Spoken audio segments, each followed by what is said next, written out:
Estamos de volta com o programa Cidadania, um programa sobre o cidadão e seus direitos. Nesta noite, tratando sobre o Tribunal do Júri com o nosso convidado, promotor de justiça, Dr. Armando Lúcio Ribeiro.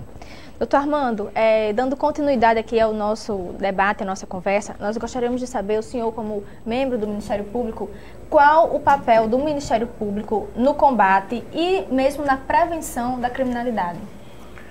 Muito bem. O Ministério Público, ele tem uma das funções principais do Ministério Público, talvez a mais antiga, seja a titularidade da ação penal.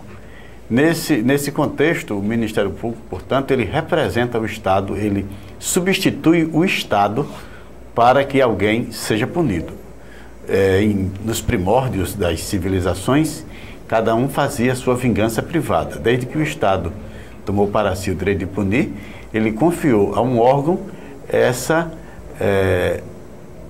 tarefa, né? E hoje, sistematicamente, é o Ministério Público, do ponto de vista dos crimes, o autor da ação penal que representa o Estado que teve a sua norma violada. Então, o Ministério Público, sempre que ele entenda, com a independência que ele tem, que existe alguém que tenha cometido um crime, ele vai buscar que essa pessoa seja punida de conformidade com a lei.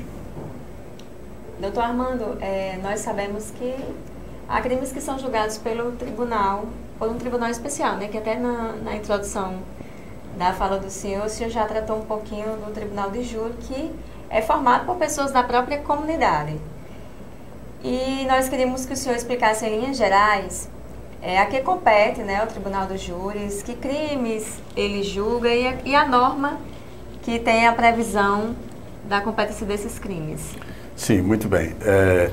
Os crimes dolosos contra a vida, né, como já havia citado, é o homicídio, o induzimento, a instigação ao auxílio ao suicídio, o aborto e o infanticídio, previstos no Código Penal, esses crimes, eles foram recepcionados na Constituição, quando no artigo 5º, a Constituição de 88, ela diz que o Tribunal do Júri é mantida a instituição, porque já existia o Tribunal do Júri, e a Constituição diz nesses termos, é mantida a instituição do júri para o julgamento dos crimes dolosos contra a vida. Existem tribunais especiais, como juizados especiais, juizado da violência doméstica, mas especificamente o Tribunal do Júri, e isso eu tenho a honra de ser o promotor do júri mais antigo do Brasil. Né? Do Brasil, porque desde 8 de dezembro de 1992 que eu sou promotor do Tribunal do Júri da comarca de Mossoró e ainda tenho aí alguns anos para trabalhar em defesa da sociedade. Foi uma escolha minha, né? Existiam várias promotorias em aberto, e eu escolhi essa promotoria que é responsável pelo processo de julgamento dos crimes dolosos contra a vida, né? Então, é um instituto que ele vem recebendo modificações, aprimoramentos, uma reforma que houve em 2008, teve muitos aprimoramentos no Tribunal do Júri, e, inclusive, também, devido a essa afinidade, faz parte do conteúdo da matéria que eu ministro na Universidade do Estado do Rio Grande do Norte, Direito Processual Penal, que está incluído o assunto Tribunal do Júri. Doutor Armando, o Tribunal do Júri, né, é composto ali por um colegiado de pessoas comuns, né, que não tem conhecimento técnico na área, né, na verdade são, digamos, intimados 25 pessoas, né, a comparecerem à sessão e momentos antes da sessão iniciar são sorteados 7 nomes para que venham a compor então o Tribunal do Júri. Qual o sentido de se atribuir aos pares esse julgamento? Exatamente. É muito interessante essa pergunta. Toda vez, na abertura de cada sessão do Tribunal do Júri, eu chego a explicar isso para o jurado, mas essa pergunta que você faz aqui ganha um espaço maior e vai atingir o maior número de pessoas que vai poder ouvir o que os jurados escutam quando eu falo na primeira sessão de julgamento de cada reunião do Tribunal do Júri. Anualmente, nos meses de outubro e novembro, o juiz faz uma listagem, no caso de Mossoró, de 300 a 350 pessoas que irão compor o Tribunal do Júri do ano seguinte. Essa listagem ele faz ou por conhecimento próprio, por conhecimento de pessoas idôneas, ou ainda através de ofício que eles pedem para as repartições públicas, né? No caso de Mossoró, nós temos a própria Prefeitura Municipal, a própria Câmara, a UERN, a UFESA, a Petrobras, enfim, diversos segmentos da sociedade fornecem os nomes que o juiz solicita. Feita essa lista geral, entre 30 e 15 dias antes de cada reunião de julgamento, dessa lista geral são sorteados 25 titulares e 10 suplentes. Comparecem os 25 titulares e 10 suplentes na primeira sessão de cada reunião de julgamento. E, dentre essas pessoas, se sorteia as 7 que deverão compor cada conselho de sentença, né? Então, cada dia se sorteia 7 desses jurados escolhidos. É interessante que o jurado, ele é uma pessoa que, como direito, ele tem a presunção de idoneidade, tem o direito, em caso de concurso público, em caso de empate, ele tem preferência, e eu digo até em tom de brincadeira, muito embora seja sério, que o jurado ele tem um direito que eu espero que ele nunca exerça, que o meu jurado nunca exerça, que é o direito à prisão especial. Se por acaso ele vier a cometer algum crime, antes de trânsito em julgado, ele tem direito de ficar em um local que a gente chama de prisão especial. Então, é assim que a gente escolhe o jurado. E é diferenciado o julgamento, por quê? Porque o homicídio é um crime que atinge o bem maior que tem cada pessoa, que é a vida. A vida, independentemente de estar preservada, de ser garantida na Constituição, quem garante a vida é o direito natural, é um direito que está acima até da Constituição. Então, para que o judiciário divida essa responsabilidade com toda a sociedade, é que a sociedade é chamada, através do seu corpo de jurados, que os 7 sorteados vão formar o que se chama Conselho de Sentença, presidida pelo juiz, presidente, um juiz togado, e então o judiciário divide essa responsabilidade com a sociedade. Eu costumo dizer também, nas minhas sessões de júri, eu digo que todo mundo, diante de um crime complexo, diante de um crime bárbaro, diante de um crime hediondo, faz a seguinte expressão: eu queria ser juiz para poder fazer justiça nesse instante, diante de um crime. Aí eu digo para o jurado: pronto, o seu pedido foi atendido, você hoje é juiz, você vai julgar. Infelizmente, às vezes, por motivos vários, os mais diversos possíveis, o que a gente vê é uma coisa que, para um promotor mais recente, mais novato, mais novo na carreira, o promotor novo na carreira, ele se desespera, porque às vezes ele vê julgamentos absolutamente contrários à prova dos autos, que a sociedade é chamada a fazer justiça e não cumpre o seu papel. Aí eu digo para esse novato promotor: olhe, cada um faz a sua parte. Se você trabalhou corretamente, como manda a lei, e o Conselho de Sentença não atendeu a sua tese, você não se preocupe, não foi você quem falhou.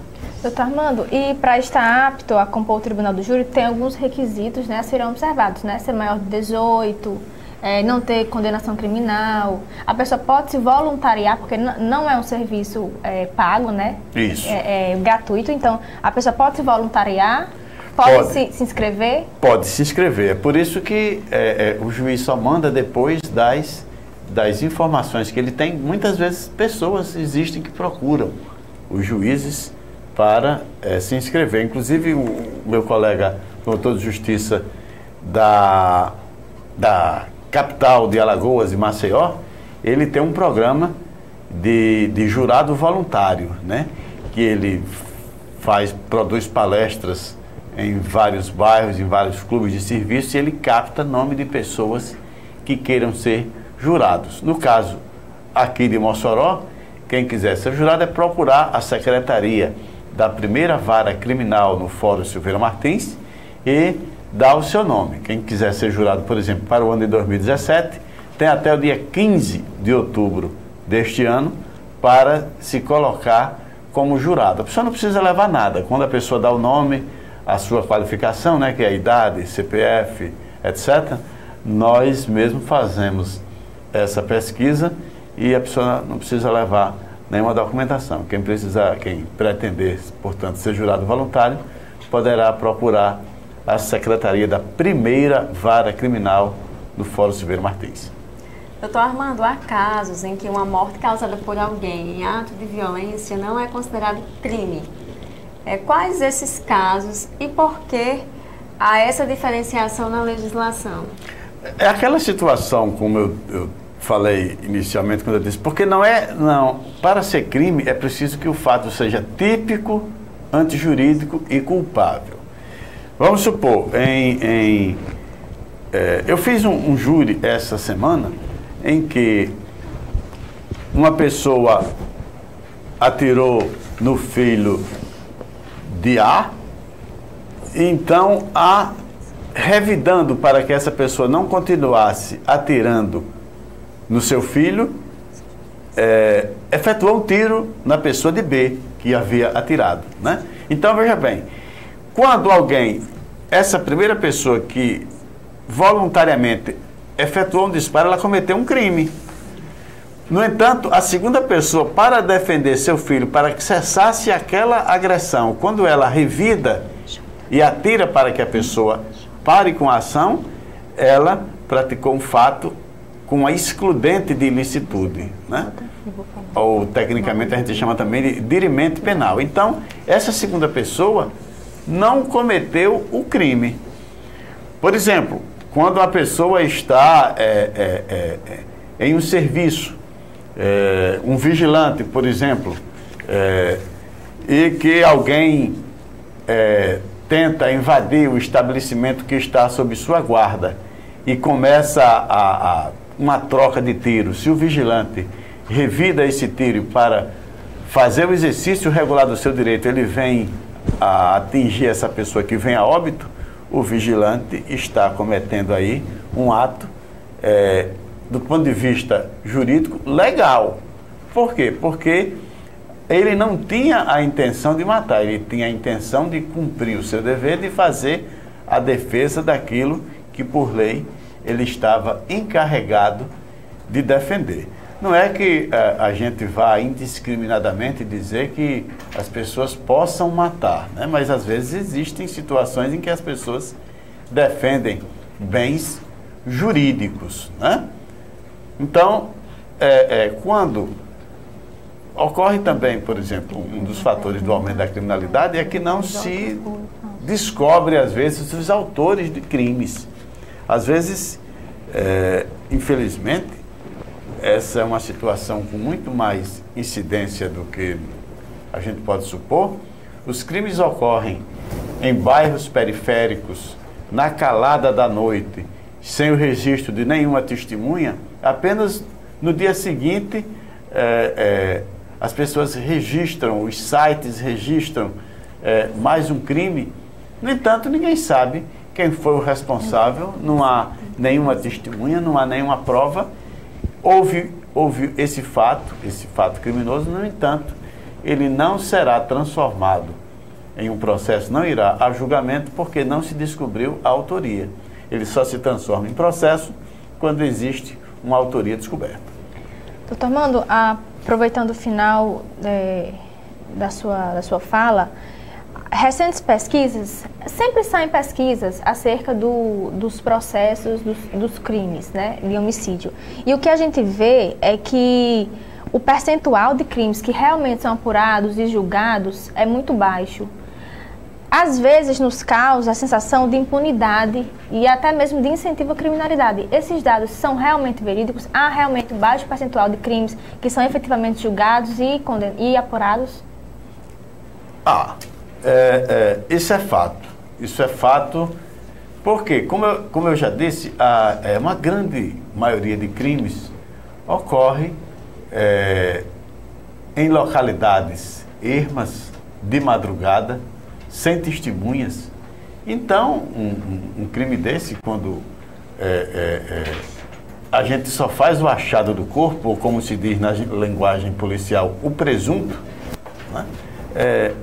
Você não tem como transformar isso num processo. Por quê? Porque se você vai transformar isso num processo e denunciar com quem você não tem prova, a sociedade fica num clima de insegurança jurídica. Todo mundo vai ficar aí na dependência de um delegado querer indiciar alguém ou de um promotor querer denunciar outra pessoa. Isso é um fato muito comum. É um fato muito comum. Não há, se você colocar um policial em cada esquina, isso não vai resolver esse problema. Isso não vai resolver o problema. O problema, eu acho interessante, é que às vezes a sociedade como um todo foge do foco. Eu era menino, e isso deve fazer algum tempo, quando o pessoal já dizia que você combate a criminalidade e a violência com educação, né? Eu nunca vi ninguém fazer nada para que isso se efetivasse. Você não combate criminalidade só com policial, porque o crime, ele apenas é um efeito da falta de estrutura. O crime é o efeito, essa criminalidade que eu digo, que preocupa a população, essa criminalidade que a gente não consegue deter. Então, as pessoas não têm um grau de educação, logo não têm um grau de ocupação, então vão se dedicar ao crime. Enquanto não se fizer isso, não adianta se reclamar de que precisa de mais policiais, de precisa de mais viatura, porque não vai dar jeito. Na verdade é um conjunto, né? É um conjunto de situações. É um conjunto de situações. Por quê? Não é que a gente queira dizer que a pessoa desempregada necessariamente vá cometer um crime.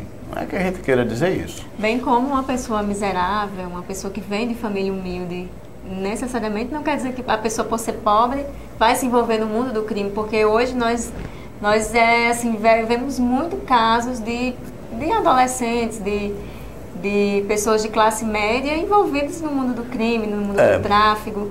Eu digo mais, eu vejo pessoas de classe muito alta envolvidas no crime, né? Você basta ver que não existe nenhum mendigo na Lava Jato. Exato. Não existe ninguém desempregado que seja citado por essas pessoas. Mas eu digo que essa criminalidade aí é uma criminalidade que não vai para as estatísticas, essa criminalidade graúda não vai para as estatísticas. Então, a criminalidade que vai para a estatística é eu ter, hoje, e isso não é estatística, isso é uma vivência própria. Hoje eu faço menos júri em Mossoró do que eu fazia na década de 90. Por quê? Porque diminuiu a criminalidade? Não. É porque se descobre menos os crimes. Mas por que se descobre menos os crimes? É porque não se está trabalhando? Também não. Na década de 90 nós tínhamos 2 promotorias criminais em Mossoró, hoje nós temos 6. Triplicamos o número de promotorias. O que ocorre? Por conta desse aumento, dessa diminuição de processos que eu faço. Existem determinadas situações que é aquele chamado bola de neve, é o ciclo vicioso. Mais de 20% de crimes de homicídios que ocorrem em Mossoró, antes do processo chegar ao final, o autor desse crime vem a óbito. Vem a óbito. Por quê? Porque ele é envolvido com outros crimes, ele é envolvido com o mundo do crime e às vezes morre em briga de gangue, em briga de galeras, ou às vezes em confronto com a polícia. Né? Então,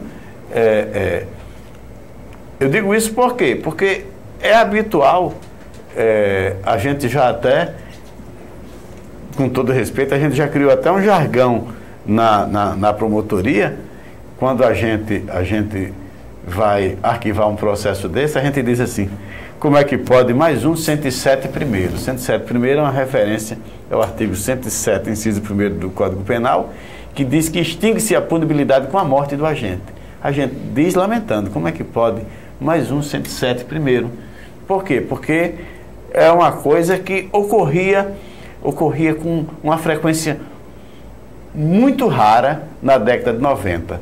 Hoje, como eu já lhe disse, é habitual, por mês, eu pedi aí de 3 a 4 arquivamentos de processo, de extinção de processo da punibilidade em face da morte do agente, né? Então, o ciclo, é uma bola de neve. Por quê? Porque aí, esse crime, dessa pessoa que tinha um crime, vai gerar outro processo, né? As pessoas dizem: mas você vai se livrar de tanto processo. Eu digo: não, porque aí aparece outro, né? Aparece outro. Doutor Armando, e para quem nos assiste e não conhece, nunca foi a uma sessão do Tribunal do Júri, ou tem interesse em ser futuramente um jurado, sucintamente, como ocorre o trâmite da sessão? A sessão é o seguinte: inclusive nós estamos, nessa sexta-feira, dia 17, terminando, fazendo a última sessão da primeira reunião. Porque sessão é cada um dia que tem um julgamento, cada um processo que vai ser julgado, e reunião é o conjunto dessas sessões, né? Nós estamos terminando agora, dia 17, a última sessão da primeira reunião. Só que no dia 21, na próxima terça-feira, nós começamos a segunda reunião do Tribunal do Júri, né? Que vai até o final de julho, né? Nós vamos ter todas terças, quartas e quintas, nós vamos ter julgamento pelo Tribunal do Júri Popular, que ocorre no Fórum Silveira Martins, no salão do Tribunal do Júri, né? O júri, ele começa, o juiz faz o sorteio do jurado. Quando tem testemunhas, o juiz ouve as testemunhas, depois procede ao interrogatório do réu, depois confere a palavra ao Ministério Público, pode falar até 1h30, depois a defesa, que pode falar mais até 1h30, em seguida o Ministério Público, querendo, vai à réplica, onde pode falar até 1 hora, e a defesa depois a tréplica, onde pode falar também até 1 hora. Em seguida, o juiz convida o promotor, o advogado e os jurados para irem votar na sala secreta, né? Aí, na sala secreta, o jurado vai receber as cédulas para votar e colocar na urna, de modo que ninguém saiba como o jurado votou. As pessoas que quiserem assistir o júri, podem ir assistir o júri.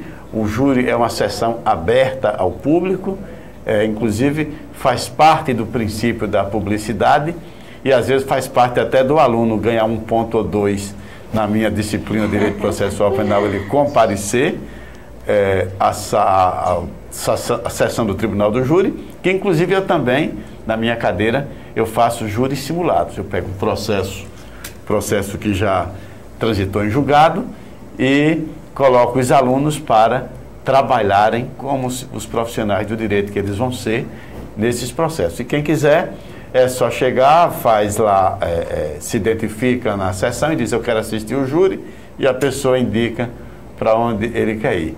Nas terças, quartas e quintas, até o final do mês de julho, nós teremos continuamente júris lá no Fórum Silveira Martins. Só lembrando para quem quiser ser jurado que são 7 jurados, né, que compõem o tribunal. Após 4 votos em favor da condenação do réu, os demais não são lidos para preservar. Exatamente. Isso foi um avanço na reforma do processo penal que houve em 2008.